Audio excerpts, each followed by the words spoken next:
The floor here for a second to Einstein, who I believe has paid his dues. He talked about the formulation of a problem being so incredibly important, and yet in my practice, in the US here, we just give problems to students. We don't involve them in the formulation of the problem. So 90% of what I do with my 5 hours of prep time per week is to take fairly compelling elements of problems like this from my textbook and rebuild them in a way that supports math reasoning and patient problem solving. And here's how it works. I like this question. It's about a water tank. The question is, how long will it take you to fill it up, okay? First things first, we eliminate all the sub-steps. Students have to develop those. They have to formulate those. And then notice that all the information written on there is stuff you'll need. None of it's a distractor, so we lose that. Students need to decide, all right, well, does the height matter? Does the side length matter? Does the color of the valve matter? What matters here? It's such an underrepresented question in math curriculum. So now we have a water tank. How long will it take you to fill it up? And that's it. And because this is the 21st century, and we would love to talk about the real world on its own terms, not in terms of line art or clip art that you so often see in textbooks, we go out and we take a picture of it. So now we have the real deal. How long will it take it to fill it up? And then even better is we take a video of someone filling it up. And it's filling up slowly, agonizingly slowly. It's tedious. Students are looking at their watches, rolling their eyes, and they're all wondering at some point or another, man, how long is it going to take to fill up?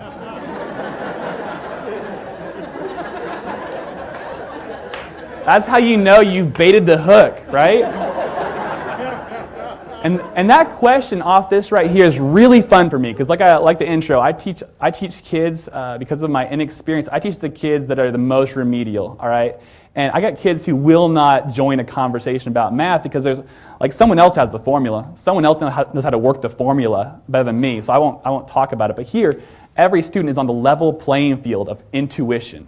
Like, everyone's filled something up with water before. So I get kids answering the question, how long will it take? I got kids who are mathematically and conversationally intimidated joining the conversation. We put names on the board, attach them to guesses, and kids have bought in here.